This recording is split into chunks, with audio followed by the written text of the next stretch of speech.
The first speaker today is Professor Metin Akay.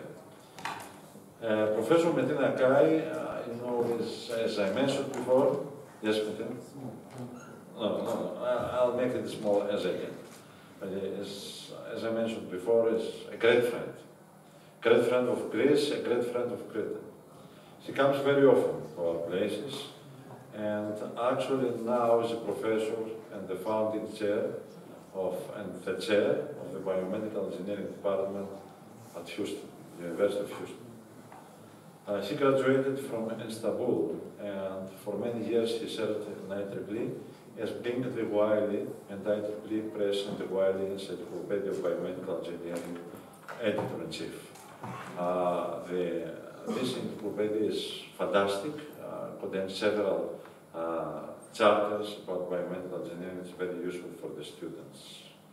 She is the editor of the Neural Engineering Handbook, published by Wiley and IEEE Press, and also she served in many years for our conferences. First of all, as an organizer, chair and co-chair of the annual International IEEE EMBS conference, which is about 3,000 people for many years, and always supports this conference. And also he organized the Neural Engineering Conference, which is another conference of IEEE. This is a conference again organized every year, and he is the chair of the technical committee for neural engineering.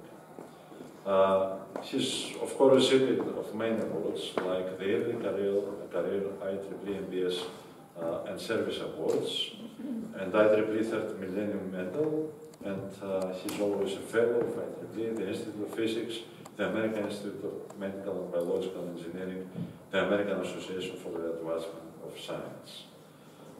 She has a lab, a very good lab in Houston. It's worthwhile to visit the lab there on neural engineering, and she's doing a lot of work on high throw output 3D in vitro platforms for targeting glioblastoma, vasculatory and molecular profiling. Metin is always a friend for us, above all. She provides us with advice, and she came specially to Hania, not only to give this talk, but also to advise, to help people, to support, and to organize some conferences here as member of IEEE for the next year. She will talk about those conferences in a few minutes. Metin, the title of your talk, I forgot that, this is Advanced Technologies for Human Brain Initiatives. Welcome very much, Professor.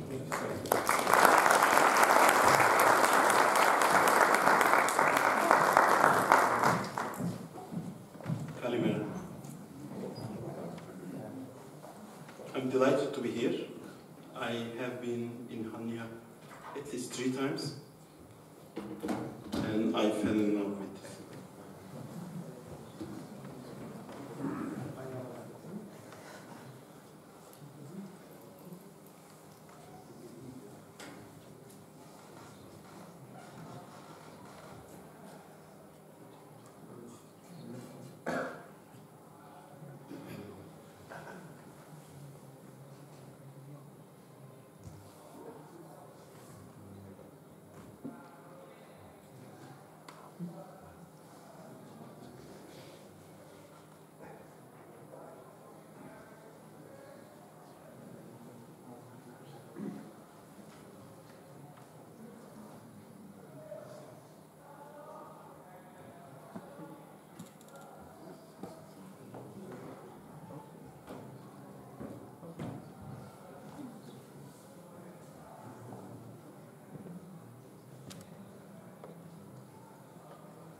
My talk is prepared for students. So I will try to reach you up, not reach you down, and I will talk my humble experience, what's going on globally, and what to focus, what to study, what the future is about. This is our department. January 2010, I was appointed as a founding chair of the department. We had no offices, one professor, and 2-3 people came with me. We built everything from zero. Basically, almost 1.5 years, every day I was involved with the construction of the floor. I designed the floor, and we had roughly 25,000 square foot space. It's 25,000 square meter space, and I designed the floor as almost pharmaceutical industry, because the mindset for science and technology at university should change it. We have to share the resources. We have to think about every PhD thesis should be a patent, should be IP, should be translated, and those maybe to build a company with faculty, with students. Before I came to University of Houston, I was at Arizona State University. Before I was in New Hampshire, Dartmouth College. ASU, what I was trying to do, we had capstone design room. I wanted this shared by Intel, by Roche, by other companies. They should have each 1,000 square meter space, but they should help our students for design project. They should work with our faculty. They have to translate, to co-mentor, co-produce, and also generate revenue to the university. So I think the mission is do exceptional work, focus on research, but also look at the impact of your research. Economic impact, social impact on society. We have to really change our mindset, and also we have to prepare, mentor the next generation leader with this mindset. Everywhere is changing, even China is changing, Japan is changing, same way.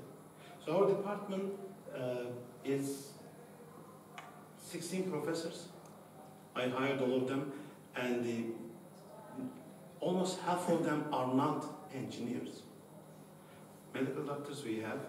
If I have an opportunity, I would like to hire with companies 50-50%, and I would like to hire the people from medical doctors, surgeons.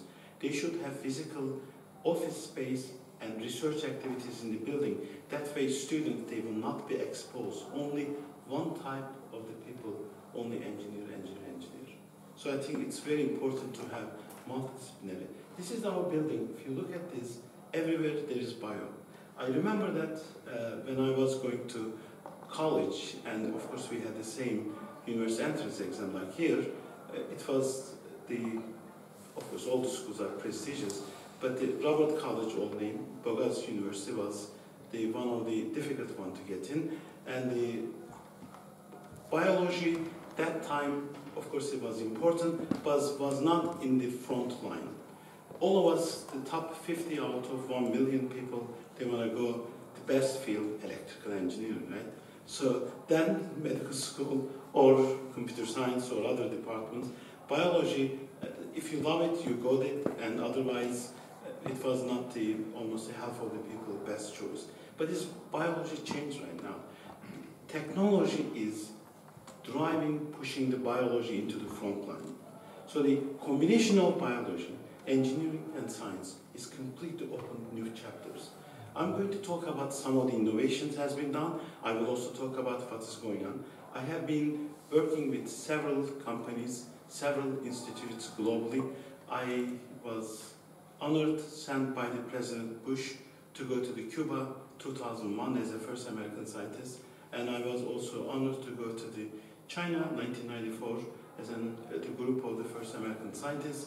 I had a pleasure and honor going to Russia with the National Science Foundation members, and I had a little bit exposure what's going on globally as well. If you look at, this is the slide I borrowed from the World Health Organization. If you look at next decades, which kind of disease, there's not much difference, US, Greece, Germany, we also tackle the same kind of disease actually. The top, as you can see, chronic disease. Because we live longer. Life expectancy 200 years ago it was 50. Right now, woman lives 85, 90. Man lives 80, 85.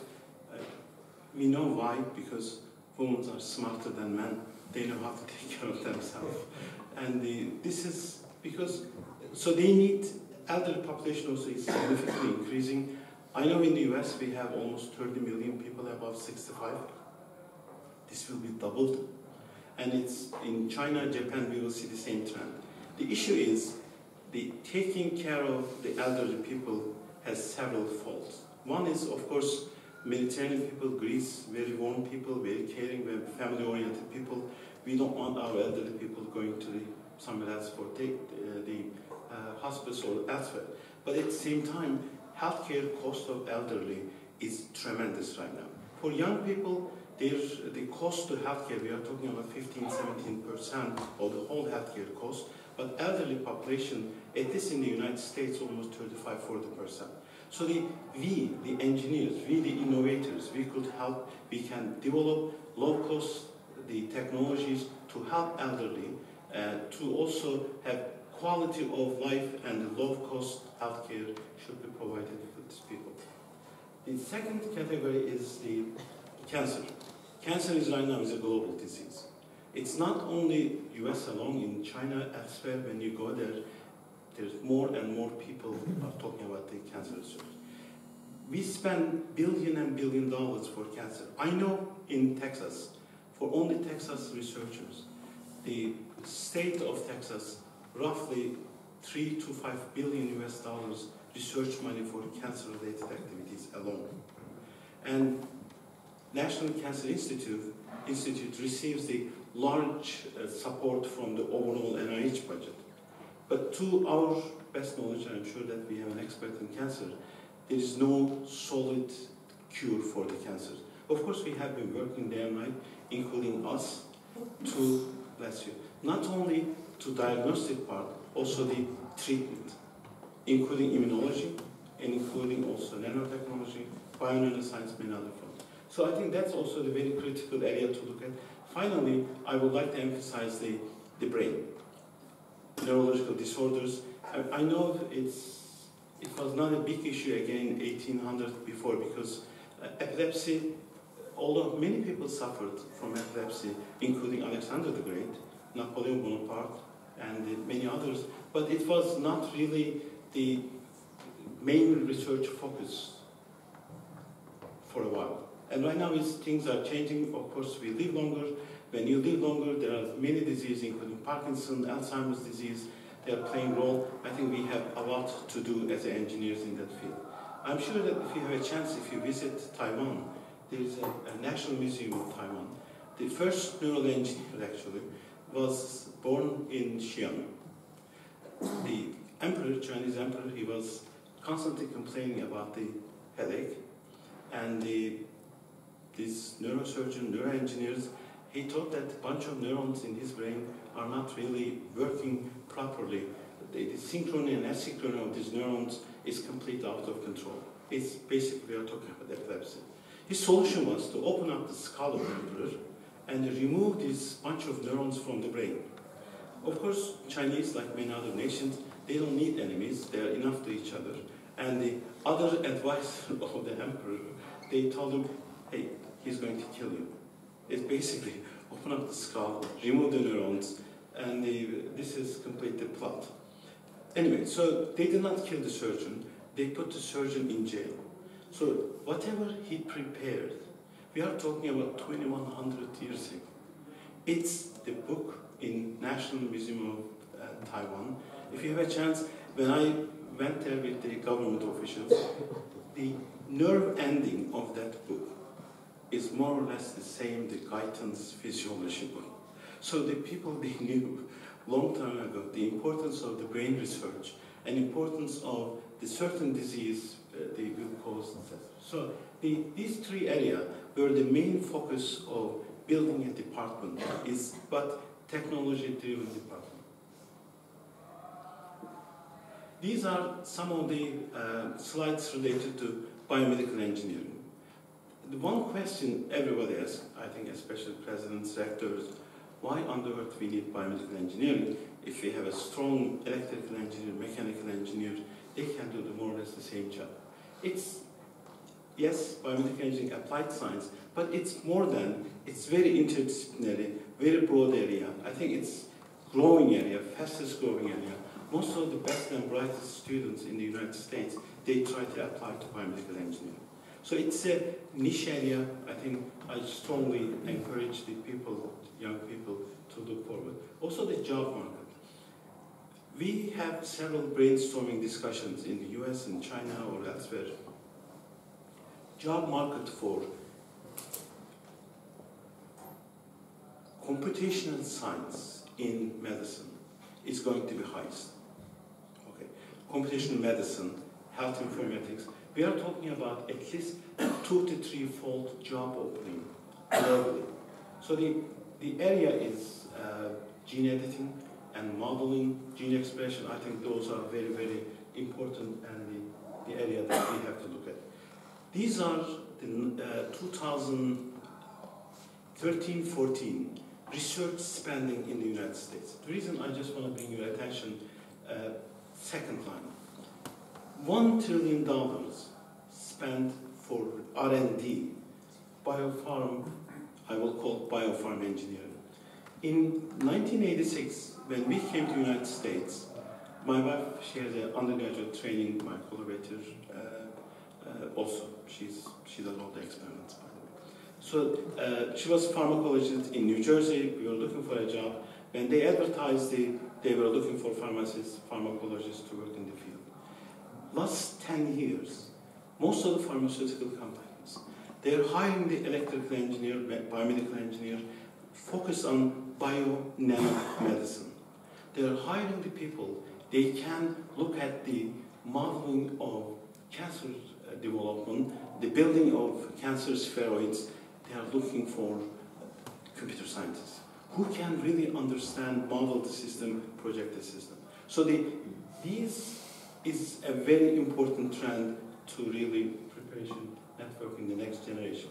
These are some of the healthcare costs. It's more political talk. If you look at the spending, it's US right now almost $10,000 per person. Of course, system is ups and downs, and we have Obamacare, Hillary care, or somebody else's care.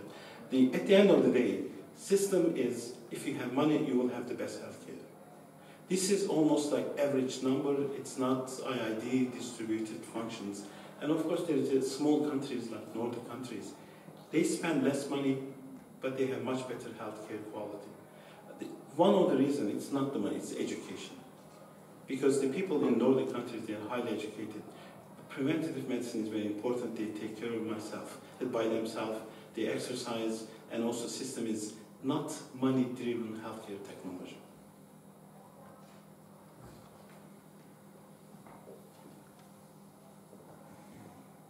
I just want to talk about the GDP of the whole world and how much, of course, China is coming up. It's market-wise larger market than US, but the productivity-wise is, of course, US still is leading.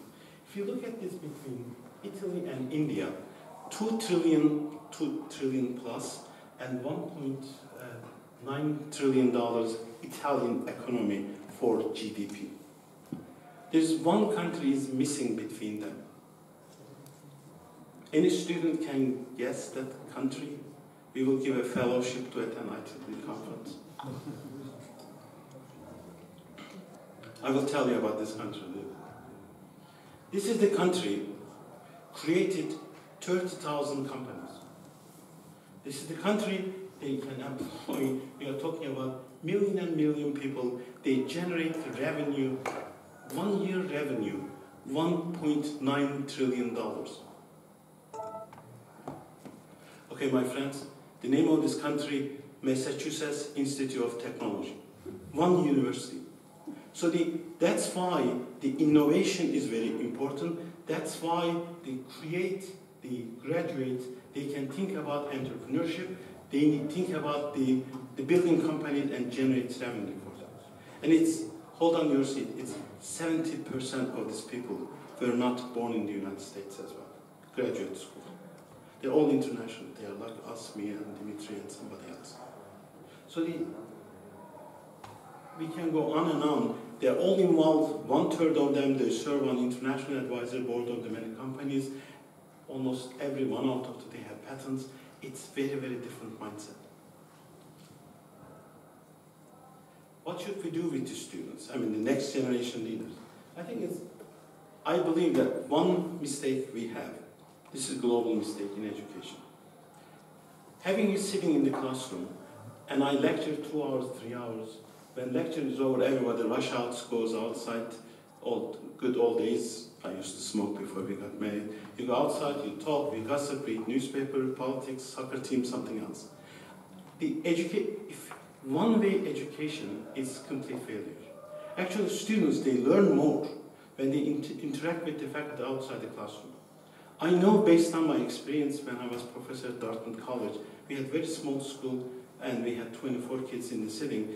When I go have a coffee, we talk about their career, we talk about something else, we go to conference. We create liberal art education mindset. I encourage them, and I refuse to have any students who doesn't understand the Wall Street. I don't want a student who's not involved with the art or something else. This is like leadership in a way that to create that is people, they are very intellectual, not only in their field, but also involve many other things. So it's very important to have good communication skills and take courses on entrepreneurship, take course on genomics, take course something is not related to your field. And I was born in eastern part of the Turkey. My father was had a small store and also involved with the politics. He was the social democrat local leader. And it's the suggestion is don't just go to the conference that they talk about the imaging. Go to another conference. Sometimes you learn more actually and have more application. Don't have lunch with the same people every day. Meet with somebody else that you can learn something or you can teach something. This became a political talk, but I will talk about the science in a minute. To me, one of the most critical innovations is, there's a young monkey sitting there. Is it possible to turn the lights off a little bit?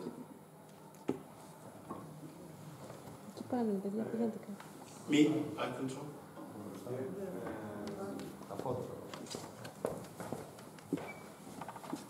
This is an encouragement to sleep, but I will.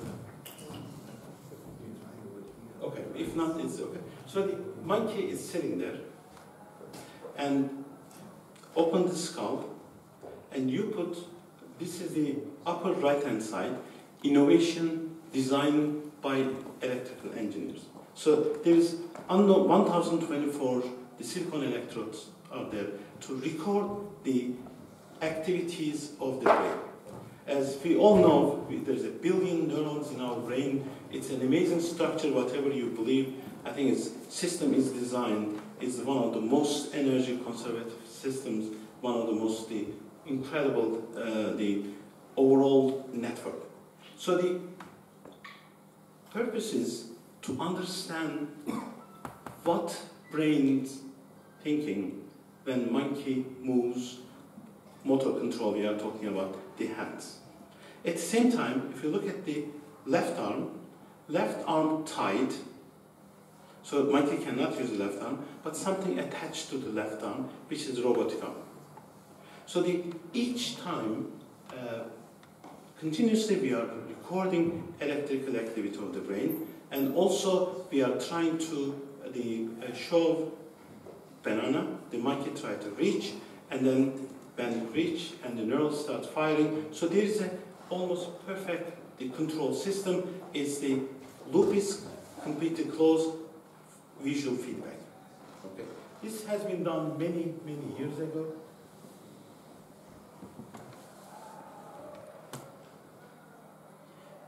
Of course, initial phase, learning phase, it takes time to accept the fact that monkey, it struggled to try to move the left arm, but with the time said it's useless, why not to use something added to the body, and when you look at when you map the neural firing in the cortex, motor cortex, with the time there's much more involvement, much more network, and really enjoys the life that it's using somebody else's arm.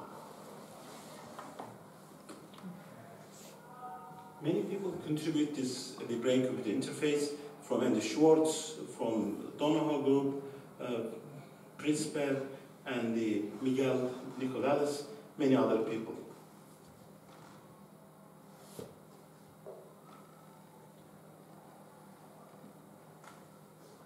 This is more recent one. There's a young lady sits there, and she's unable to use both arms. This time, either we are using electrical activity using implanted the neurochips, or outside the brain using electroencephalography is one of the crude way to collect the data. So if you look at them, using the robot's arm, the young lady is controlling and receives the ball, and of course with the time, she's almost perfectly using robotic arms. This project can be scaled, and we can control the activity next door, in Athens or somewhere else at the same time. Of course, there will be a slight time difference because of the sending the data for whatever. This is the work we have been published. This work with Sylvester Amikera. He's the main player and he contributes everything. If you look at brain signal through the EMG activity, controls the hand. If you look at how fine the motor control, and it can control that. Of course, the hand is the difficulty is degree of the freedom. We are talking about 20 plus. The current neural prostheses, we cannot go more than 4 or 5 right now, but I think we are getting there.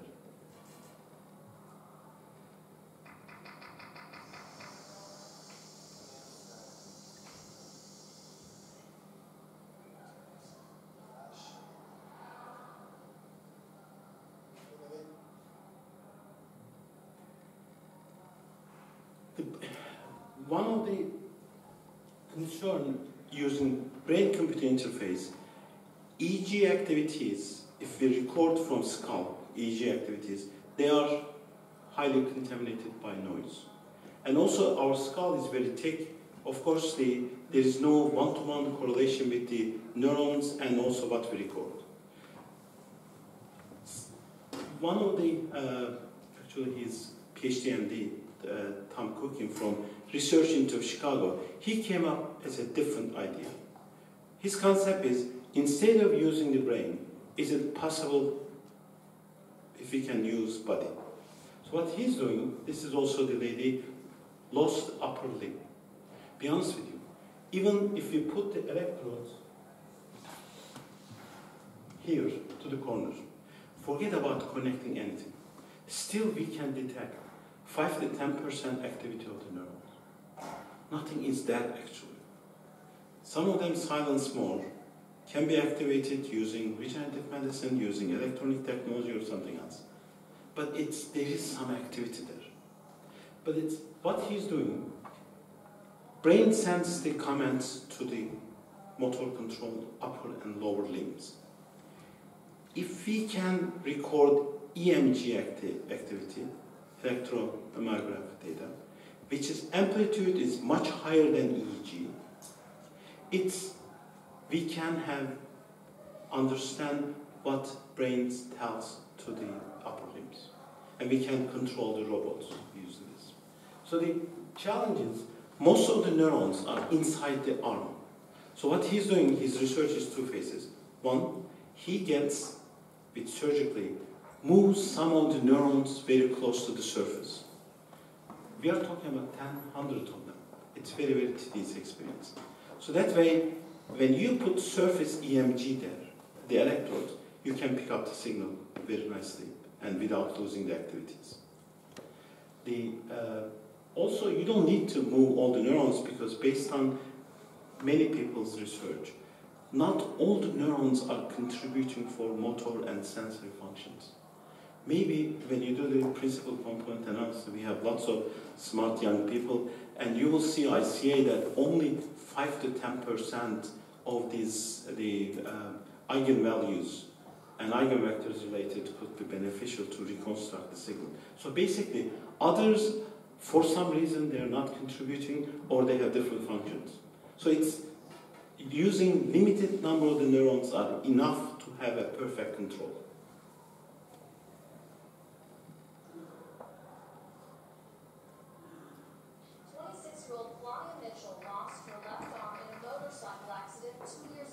Can you hear? This week, she was fitted with a state-of-the-art prosthesis controlled by the patient's thought process. Now, to make that happen, surgeons at the Rehabilitation Institute of Chicago redirected nerves, then fitted her with a custom arm powered by 6 motors. Even though the arm is lost its bone and muscles, the nerves are still alive, and they still carry information from the brain about what the arm should do. And you can simulate those nerves, and now you perceive sensation in the arm. I just think, I want my hand open, and there it goes. I want my elbow to go down, and it just goes down. Mitchell says she'll sometimes catch herself smiling because she just did something she thought she would never be able to do again. They can use the arm. Of course, the arms, they don't look very charming, but there is so much advancement right now in tissue engineering and material science. I think it's, we may not even recognize when we see the hand that there is something wrong with the hand.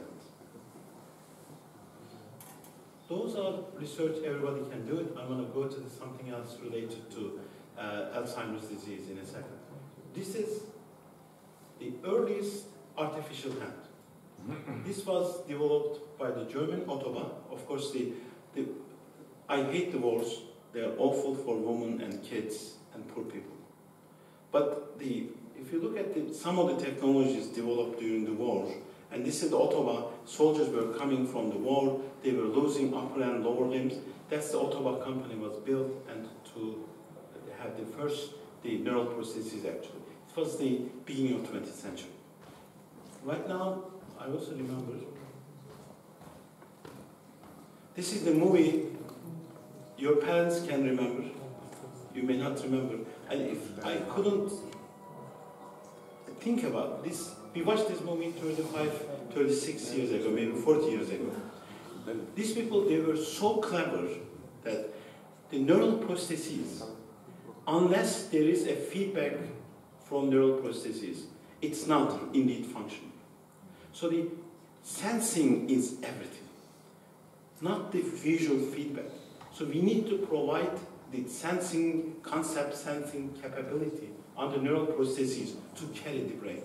Right now, all the brain-computer interface, body-computer interface related research is shifting to the sensing.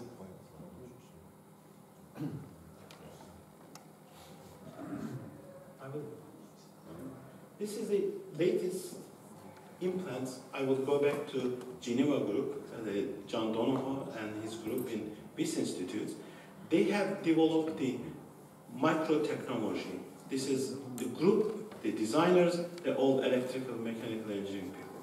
So the idea is, if we implant the neurochip inside, battery power is very critical, and also the size is very important, and biocompatibility are extremely important. So everything is moving so fast, so quick that to put something and keep it 1 year, 6 years, and some of them can go to 10 years almost. This is the single neuron at the right-hand side. Of course, the neuron is, size of the neuron varies, intensity of the neurons varies, depending on their function. In cortex, we have so many, and I will talk about our own research on addiction. Addiction center, we have less number of the neurons, and their size could be a little bigger. We are talking about 200 micrometers soma size. And this is the ancient, very, very old system for recording. Recording from single neuron. As I mentioned, we have roughly 10 to the 10 neurons in our body.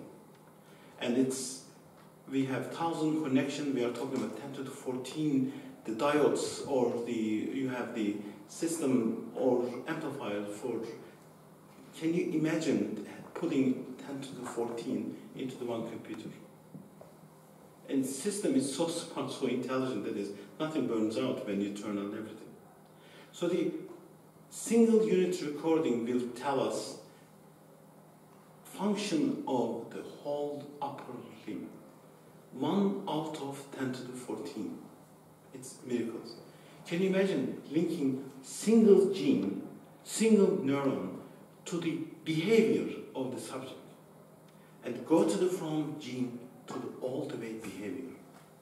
Will tell us about the disease, will tell us about the effect of the medication, will tell us everything. So in this case, it looks like is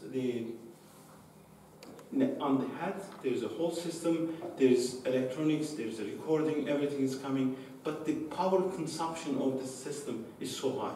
We are talking about 100 microwatt. If you look at the right-hand side, monkey is trying to reach out the food. When it comes closer to the food, as you can see, neurons start, single neuron, start firing. You will see the much more activity is going on there.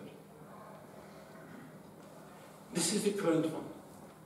So you can have someone sitting on the Asian Airlines, you're flying from Hanya to Athens tonight. You have no idea, the person sits next to you, they have neural implants. And head is much, much smaller than Yamaha. You don't, if someone has a head, it's covered all. But inside, if you look at this lower panel, these people, they develop, I will call nano laser.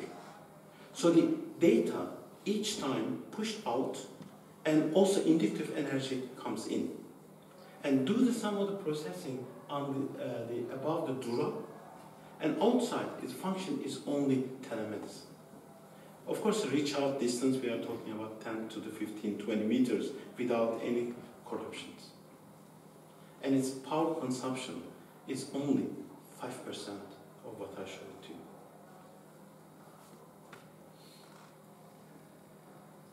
I am on the advisory board of the National Center, led by Ted Berger, Vasilis Marmaradis, and 2 other colleagues. These people, especially I will acknowledge, since I'm the advisory board member, I interact with them. I believe that at least Ted will get Nobel Prize for his research. I will talk in a minute. And Vasilis is a brilliant colleague, brilliant fellow. He modeled whole things using nonlinear systems. I'm going to tell his research on this. This is a joint effort. I have no idea how many people are working. Each time there's a bunch of engineers. All the surgeons are working on the project. They are from China. All the engineers, they are coming from somewhere. Computer science from Greece, Romania, or somewhere. But it's an incredible, multidisciplinary group. The money they spent for this project, many, many years, they have been receiving $1 million. The idea is behind. We have a small part of the brain we call hippocampus. The shape is like almost eggs. But the dimension-wise, we are talking about 1 millimeter, 1 millimeter, 1 millimeter. It's a very tiny part of the brain. Uniqueness of this, if we remove this hippocampus from the brain, nobody will die. Will continue perfectly normal functions. But something will change with the subject. You can have a fantastic conversation about the Olympiacos game and everything you can talk about, the players, how wonderful players, how corrupt him, or whatever you want to talk about, how lousy compared to Panathinaikos. But it's 5 minutes later, when you start the same topics, absolutely no collection. It's almost like politician. Nobody remembers anything. The reason for this, hippocampus is so critical, translating short-term memory to the long-term memory. You can have everything as long as you stay together next to each other, continue on topic. But this short-term memory somehow has not been translated, malfunction of this bunch of neurons in this system to the other part of the brain, which we are talking about the prefrontal cortex, and for decision making. So the idea for this, if you look at this, there are 3 sections there. All the neurons, when you look at the anatomy of this, it's perfect parallel systems. The neurons, they come together, they project the other area together, so it's almost multi-input, multi-output systems. Then they leave from somewhere else, they project into the, most likely, majority of them, prefrontal cortex or other part of the brain. remember that 20, 30 years ago, many people, they thought the prefrontal cortex is almost like junkyard. But we know it's very, very critical right now for decision making. So the idea is, this is the disease we call Alzheimer's disease. So if you have somebody suffers from Alzheimer's disease in your family, if you meet with these people, they can remember what they were wearing 40, 50 years ago. Everything, perfect memory. But they do not remember anything when disease kicks in when they were 40, 50, 60. Everything dies out. So you go to the hospital, they say that this is your son, and he's here again. She said, okay, welcome, who are you? They start conversation. But when you ask about what your son, Mihalis, was wearing 50 years ago, she can't remember. So the issue is it possible to reactivate these neurons? Nobody can bring the old memory back. But what we can do, starting today, starting this time incidence, we can activate these neurons, they start creating new memory. So this is the project. This is what they have been doing for many years. This is the Marmaran's brilliant approach. He's the first. He modeled, and also his brother, I would like to acknowledge, they live in LA, both of them, a very, very close friend of mine. So they modeled the system using Voltaire expression. Of course, he's not claiming that the parameters comes from second order. They are not memory, but they could be linked in a hyperplane, linked to the memory. Let me tell you about the experiments a little bit. We can have rat. We can record the hippocampus activity of the rat when rat is doing experiments. So it's basically, we know the best thing we can do to engineers, right? This is the input. So if we stick the electrodes, healthy brain of monkey or rat or another animals, we can record the activity, and then output, we can record the activity. So we have multi-electrodes in the front and behind of this group of the neurons, right? Then we can estimate transfer function. That's the best we can do. So it's basically, we can do the same experiment 10 times, 100 times, 1,000 times with the animal. When you give something, how these neurons fires in front and at the back, what's the transfer function? You store this information. So you're creating incredible amount of library, but each time when this pattern comes, when this stimulus comes, and output can be generated. So they store this information into the neurochip, and for elderly people, or even young people, they are not inserting into the brains. These chips stay outside. They can open nano-tunneled, nanostructures. The input goes to the input of this group of the neuron, output goes there. So it's simply you're bypassing to the non-functional neurons, artificially created, using the same subject information to create the output. I think in my view, I think this is one of the most important technological development in this century. They have right now FDA approval, 3 patients they are implanting right now. I think its initial preliminary results are very encouraging. More than, they built their company. 2 weeks ago, one businessman gave $100 million for the company, and another one, he doesn't want name release, is going to put much larger funding to the project. So it's, one of them is neuroscientist, neural engineer, other one is electrical engineer. This is the innovation, this is what we can do.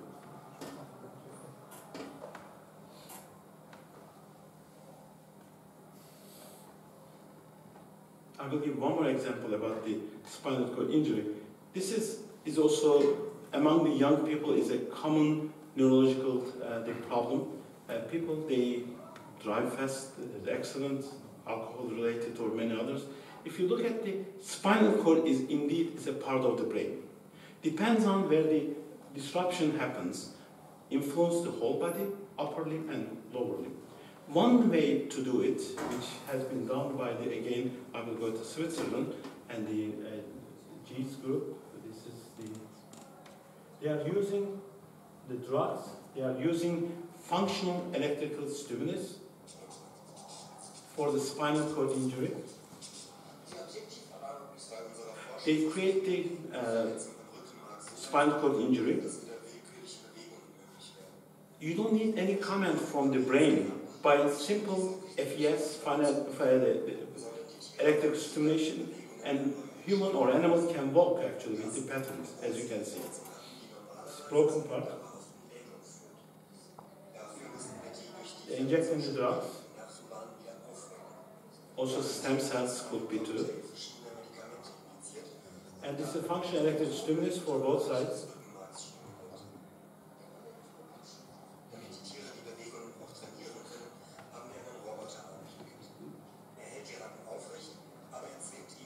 It's not bad, right? I mean, it's, look at the walk he has. It's better than us, actually. But it's amazing part that with the time, when subjects are active, the neurons are breaching these broken areas. That's why it's very critical if people have stroke or other disease, they have to walk, they have to get engaged with the life. That's very, very important for the network. The GREC has right now FDA approval. They are also doing the same thing in the subject and of course in the locomotor.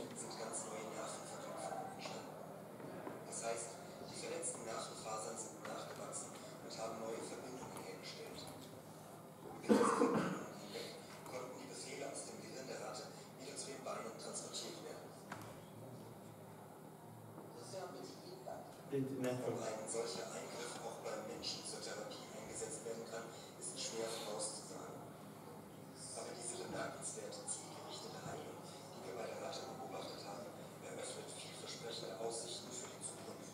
See, in the human, same functional stimulations and the drugs cocktail in locomotor, and it really helps the patients. It was last year, December, 37 years old person, he was injured by two people with knife in Warsaw. Okay? And he was completely paralyzed, he couldn't walk. Spinal cord injury. Two medical doctors, one British, other one Polish. They tried several things, but they finally did something else, which is stem cell. If you look at here, they took the olfactory neurons, they have tendency, stem cells, and they can grow, they can stimulate the area. If you look at the injury area, we are talking about millimeter level. They remove some of the neurons from the ankle, they use as a conduit, and then they injected olfactory one, upper and lower part of the injury 100 times. Each time 100 microliter with the liquid, and the cells has been injected. Then within a 1 week time period, these neurons are activated, they started reaching each other. 3 weeks, the patient was walking. I think not only electrotechnology, not electric stimulus, and also use of stem cell engineering, stem cell research, bio-neuroscience with engineering innovation could significantly help to someone. I want to talk about what we are doing right now in our group. The addiction is an important thing. Addiction for drug addiction, could be nicotine addiction, and many other things. We have been working with Dr. Akay almost like last 15 years. Our research interest to look at the nicotine, how nicotine can be affecting the memory, could be also affecting the systems in the body. Based on her research and many others, nicotine itself could be useful for hippocampus neurons, for memory. Because when you inject the nicotine, you have more dynamic neural firing. But of course, not every part of the brain. The VTA area is a small, tiny area. which is then old, these are full of dopamine neurons. Dopamine is maybe one of the most exciting transmission in our body. So if we are watching the soccer game, if you're happy, if your soccer team scores, or if you get A, if you receive money, or if you're flying somewhere, that time, that excitement, really the neurons in that area start bursting dopamine to the system. Of course, the projection from the small area VTA goes to prefrontal cortex, they project back, and also VTA, in addition to the dopamine neuron, there are GABA neurons. The system is, if you go too hard, too fast, it slows down. So they have their own system. Very complex system. Our goal is to understand what causes the addiction at neural level, genomics level, and also what can we do, can we produce the pharmaceuticals or the drugs to really treat the nicotine addiction. Okay? So we did a lot of work.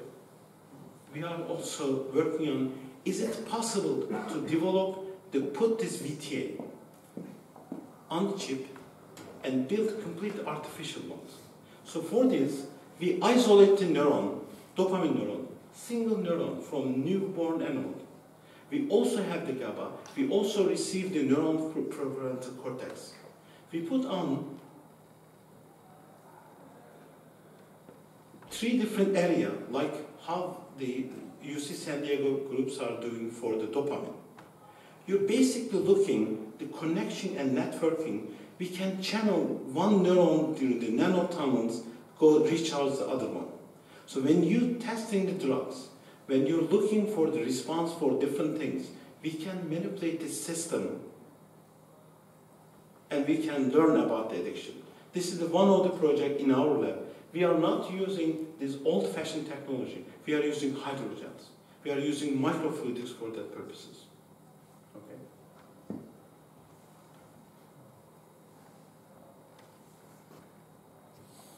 We have one more thing I need to tell you. Okay. This is if you look at the upper one, single neuron, dopamine neuron in the brain. And the lower part still intact. When we give nicotine, as you can see, the firing significantly increase. When we look at the before and after nicotine, the complexity of the system, I'm sure you all expert as the transform or the wavelet transform, any kind of, this is not the biocomplexity of the neurons, but the quantification related complexity. As you can see, there's a big difference between before and after nicotine on 2 different animals of the group. These are the publication related, but we have also recording at the same time multi-channel from VTA, multi-channel prefrontal cortex. We are mapping before, after, during nicotine. We are making them when animals involved with the learning related research. We had developed something else. Jointly with Japanese group, we can imagine thousands of the neurons using nano microimaging technology. We can implant into the VTA as of today in our lab. We can look at GABA neuron, we can look at the nicotine, the dopamine neuron at the same time, and we also do the electrophysiology, look at the activities. That's the ongoing research in our laboratory. This is the lower panel is the single dopamine neurons, and there is no one type dopamine neuron. We have shown that there are 2 types in addition, and this is the hydrogel systems. We can get one neuron, not much connection, not much axons. We can put inside the circle, it's almost 100 micrometers, and we can look at the development of the axons 2 weeks, 3 weeks time period. This is very important for sudden infant death syndrome because the babies are dying because of the lack of network, lack of connection between 2nd and 4th month. Because when the babies are exposed to excessive heat and also nicotine through the mother, I think that makes them vulnerable. We can also look at how the heating of the neuron, how also the nicotine could affect not only one of them. Right now, new system we have, we can put several VTA neurons. We look at their networking, and also we can have the respiratory neurons from the Russell ventral medulla we can put in the system. So we are using the technology, we are using material science, engineering, and the biology information to understand more. This is a single neuron, it's the 7 days, as you can see that it's completing the development. Let me know when you're tired. Okay. This is also, we are looking for the 3D brain, the 3D network. We can do it using the hydrogel systems from several levels. We can look at the networks. The future is for the young and smart people in the room. Of course, again, if you look at artificial skins, they are developed by the biomedical engineers. They are focusing on tissue engineering, regenerative medicine. I think material science, I believe that is the future. Without material science, we cannot do anything. So it's very, very important that it's exposure to biomaterial related research for this. This is the second thing I would like to bring the attention as a highlight, is the implantable electronics, which is the bioelectronic medicine I call.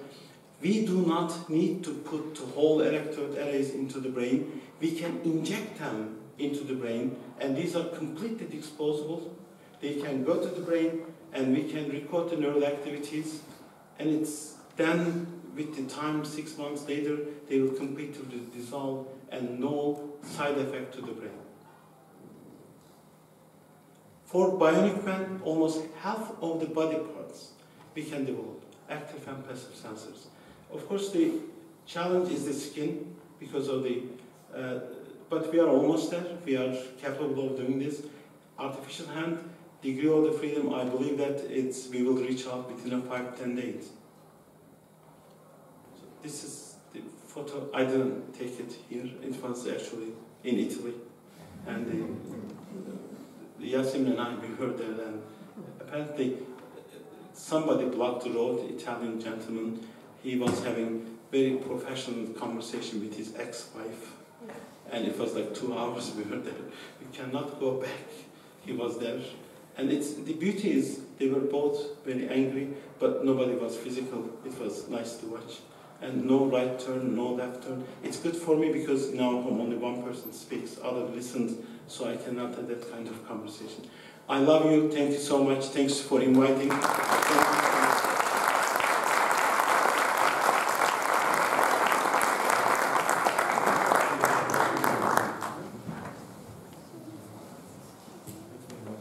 Any questions? Okay, one quick announcement if you don't have any questions. We are going to have student conference, organized, run by students in Hania. And I think we had the blessing of the president and rector last night. Of course, details we will walk. And the Mihalis is there. With your help, we turn into the much more global student conference, not local, not regional. Focus on something innovation, and 2 or 3 days activity. I strongly recommend get involved. Okay, thank you.